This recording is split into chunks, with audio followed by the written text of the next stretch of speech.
Delgado dominated Friday, the fastest in every session. Let's hear it from the rider. His Cup action here in Valencia for the second weekend. They're under starters' orders. Waiting for the lights, they're on. And away they go. It's a good start from everybody. Not fantastic from Salvador, perhaps, but the pole man, Dani Delgado, got away brilliantly, and Pedro Acosta has slipped in behind him on the 37. So it's 96 that leads into the first corner. And I think David Salvador got a bit swallowed up there, but it's pole man who leads with the Cup winner, Pedro Acosta, behind him. Delgado from Acosta. Yeah, Dani Delgado. And I think it's David Munoz, it is, who's picked up third place. But Mario Aggi is there as well on the 34. Come from a long way back. If he's going to hold on to that second place in the points table. Yeah, he's on to look like Aggi. Salvador didn't get away that brilliantly, but he's already moved up into fourth place. So good to see him not too handicapped by a mediocre start. But really the man on the move, David Munoz, is on 64, and he's passed Salvador. Mario Aggi there, just got a brilliant first lap, third there, tucked in behind Pedro Acosta, and yeah, he's a smaller, lighter, and yeah, rider that can get tucked in. So yeah, brilliant first lap for him. Yeah, and he's in his second Cup season, of course. So yeah, he really has got the luxury. He's got that championship in the bag, so he's not thinking about the championship anymore. He's got two clear races where he can just... Yeah, that's right, and of course he goes straight into the World Championship, the Moto3 World Championship. So these guys know that they are racing, they're chasing somebody who's going to be in the Grand Prix next year.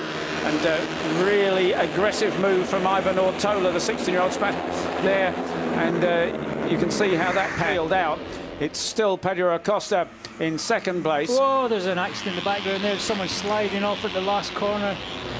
Not quite sure if we should get a replay of that. Not quite sure what number that was. No, it's number six. It's Philip Totten. Philip Totten, that's a nightmare. Yeah. When he's not making mistakes, he's having some bad luck. So, and just when he's been showing a bit of form as well. So unfortunate, he's down and out for this one. Yeah, no luck at all for him. Yeah, well, yeah, it certainly was self-inflicted, that one. Nice little backflip there, but exceeding track limits there for number 24, Ivan Ortola. Fastest lap, and fast laps are coming. Ivan Ortola there, fastest lap of the race so far, 141.7. And yeah, certainly not. It's almost too early to have had that anyway, isn't it, really? Yeah. Anyway, right, so and our fastest lap of the race so far for the 64 of David Munoz, who crossed the line in second place, and he's not allowing Dani Delgado to get away. And now, and down goes Delgado, and down goes Acosta as well. He had nowhere to go. He really laid the bike down because he was going to run over Dani Delgado, and they're trying to pick their motorcycles up. But they've got to watch out, obviously. The track is probably now clear, so that's turned the race around, of course. And the number 64 machine, David Munoz, is now leading, but he had a bit of a shocker there. I think that rather put him off what happened in front of him, because he's got the number 24 of Ivan Ortola right alongside him, and this race has come back alive, and it's now Mario Aggi who has the lead.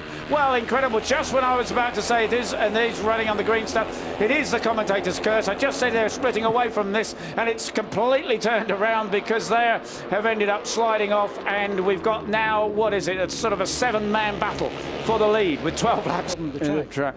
And of course, there's not with the cloud, there's not the setting sun we had last weekend, which caused some problems for visibility on Saturday. So it is the 24 of Ivan Ortola that leads, the 64 of David Munoz, and then David Alonso. We're saying he's got work to do. He's done the work. He's up into fourth place behind Mario Aggi on the number 80. So he's trying to hackle up.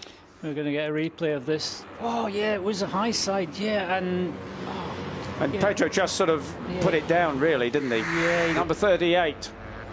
Great stuff. He's so determined. He won last Saturday, of course, picked up the pieces when people fell in front of him. There's David Alonso on the number 80 machine. There's 6 in the picture there, but there are another trio right behind them. Mario Aggi, 34. He's in there, as is 64, David Munoz. But it is the 24 of Ivan Ortola that leads. David Salvador, so determined there in second place. He picks up the slipstream. Is he going to go past on the brakes up the inside into turn 1? No, he doesn't. He thinks better of it.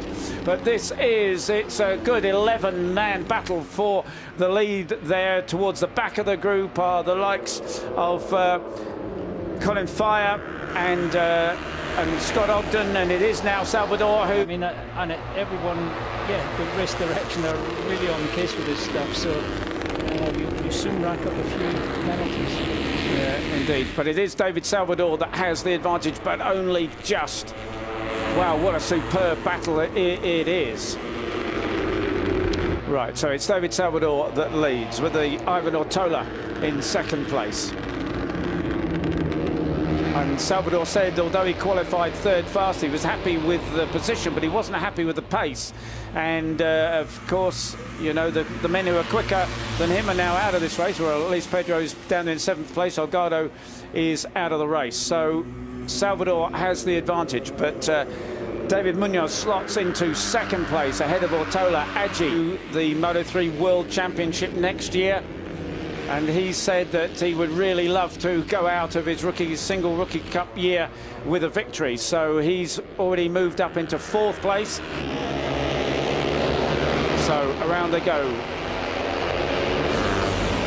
Still, Salvador has the advantage over David Munoz. And Carlos Tatai, a winner from last year, showing good form here this weekend.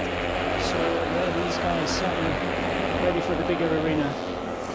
Yeah, and I think it was something like the top 5 or 6 in the Moto3 qualifying were ex-rookies today. So right, there we go, completing lap 7, just 8 remaining. It's still Salvador, but only just up the inside. Yeah, it certainly was, and tricky place to pass there, but he certainly got his bike set up well, working well, and the brakes just getting underneath eyes in Ortola.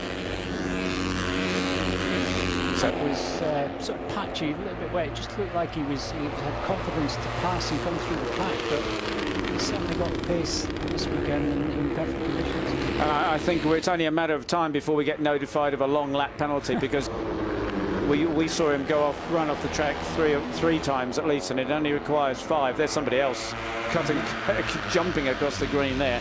So that's going to end his run at the front. Very, very difficult, of course, but not impossible.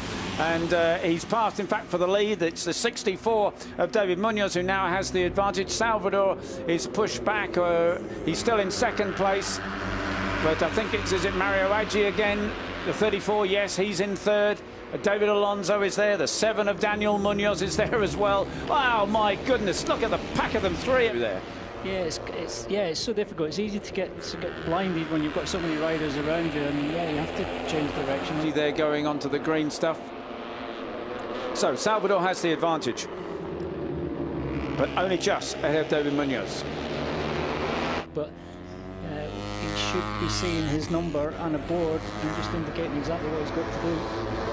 Right, so he still has the advantage there, but only just from that pack that goes all the way down to a long lap board.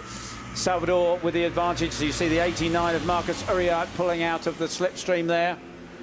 And I don't see a long lap board there at all. So maybe something jumped the gun on that a little bit. Yeah, but or maybe it was a top 9. Pace has dropped off considerably in the 43s.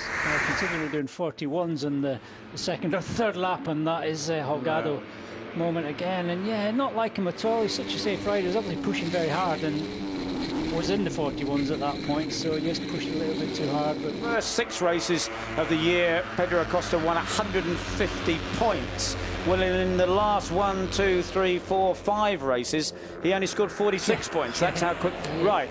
So back with live then. They complete lap 10. Just 5 laps remaining, and it's all on. Penalty. Right. So he is back in 5th. Sho Nishimura back in 15th place. He's only just coming back from injury. I said to him... Right. Salvador from David Munoz. Ortola, Riyad, Agi, Guevara, Alonso. It's all on. Back there is 11th. On the number 11 is Alex Eskrig in 10th place, just dropping off the back of that group. That's an odd moment there. You know, run at the front most of the time, but obviously unable to break away. Yeah, he's certainly looking confident, but David Munoz definitely a fast man and being able to put in some fast laps, and I really feel like they've got a little bit left. Lap times on that last, they're just trying to keep things safe. And like a lot of the Moto3 riders in the World Championship, they say the last 3 or 4 laps is when they wait to push, they just kind of maintain station, just try and stay out of trouble. But we are going to see some action in the last few laps, 4 laps to go now. Yeah, superb stuff, isn't it? Because, you know, there's no way you can have a tactic going on to the last lap when there's sort of 10 guys battling for the lead. You've really got to put the effort in with a couple of laps to go, at least break that group. At the front, it's the 64 of David Munoz who has the advantage. Let's see if he can do exactly that, stretch, put the pace, and see if he can stretch this group of pace a little bit. And again, you have to pass or be passed, because if you get pushed wide a couple of times, you soon drop back 2 or 3 places. So laps are counting down now. Still 9 within a second in that bunch. So year rookie, rather shocked by the fact that all these other Spanish chaps came in and jumped in ahead of them. But he's having a good ride there. That's the number 13 machine of Sho Nishimura. He's doing his long lap penalty now. Make sure you stay between the white lines. Just 3 remaining. David Salvador is right behind him. But obviously the 24 of Ivan Ortola is there as well. Mario Aggi, Marcus Uriarte, they're all in the hunt. And you can see the back there, number 11 of Alex Discreek, he's 10th, so it's 9 men in front of him, all very much with the chance of getting on the podium and even with a race win. My goodness, there's some elbowing, them, some exchange there. I think Mario Aggi might be the chance. Certainly got a good chance of a potential podium. He's barged past a couple of riders there, went from 5th to 3rd in a couple of corners, the number 34 there, and his bike's set up well in the brakes. He's confident on the brake. Might have messed up this lap, but I do feel he's certainly got a fighting chance of being on the podium. Right, as you say, he just lost a bit of ground there, but he's coming back already. Wow, this is great stuff up front, isn't it? The 89 of Marcus Aggi. And these guys have definitely whipped up the pace now. Marcus Uriarte that has it. I think it's the first time he's led a Rookies Cup race this season. Down the start and finish, crossing the line to complete that 13, just 2 remaining. And you're on board with David Alonso, still battling for those 2nd to 7th places in the Rookies Cup points.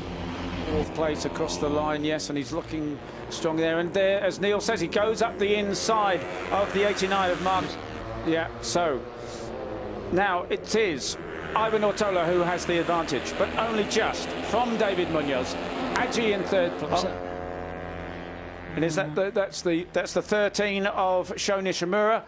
It's most unfortunate. You know, that's showing himself, but that wasn't in his plan at all. So that's most unfortunate to see. The 24 of Ivan Ortola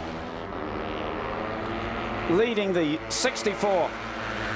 Come to the close of this race. Yeah, he's hanging in there early in the season, but yeah, he's back on form. And Ortola, of course, 3rd in the championship and well in contention for a 2nd place in the championship. Right, so this is the final lap now, and we have the 24 of Ivan Ortola through this race. As is Salvador, he's done a lot of the leading, of course. 89 is Marcus Uriarte. Mario Aggi dropped back to 7th place, so he's got a little bit of work to do. With a halfway round lap, if you go off on the last lap and you've gained any kind of advantage, you automatically get penalised. Doesn't matter how many you've racked up so far. So that's going to be very difficult for those guys who are on the green stuff on the final lap. Still Ortola it is with the advantage. Oh, back inside him again. And it's Ortola who's looking very strong, but he's got David Munoz and Salvador so determined to try and win the Saturday race. And Salvador comes up the inside. Ortola has it much, and then a couple of guys go down. And 33 was one of them. That was Izan Guevara. And who's going to win it? It looks like Ortola, but no, he's got beaten on the line. It is David Munoz who has it over Ortola. Salvador, Uriarte, Aggi, via David Munoz, Escrique, and Alex Milan. Well, that was all sorted out at the last corner. Most unfortunate to see those guys, and one of those is David Alonso. He's the man who's walking. Yeah, come down the last turn here. It's in the middle of the group here. Was it Alonso went down the inside? Oh, wow, it looked like he crashed on his own there. He locked things up. And I think somebody ran into somebody else who didn't fall. Yes, you see, contact there. Yeah. Yeah. Daniel Munoz didn't fall, but I think it was one of the other two. It was either Alonso Well, Daniel Munoz ran wide. Somebody ran into the back of him. I didn't see whether it was Alonso or Izan Guevara who hit side, didn't they? Now, it's great. You know, David Munoz, a 14-year-old Spaniard. He started off the year. It's been sprinkling with rain all day. Perfectly dry for the rookies, but I think, yeah, track temperature, not great. So, confirmation then of the result. David Munoz, the winner. He came and ahead of Daniel Munoz, Scott Ogden, 11.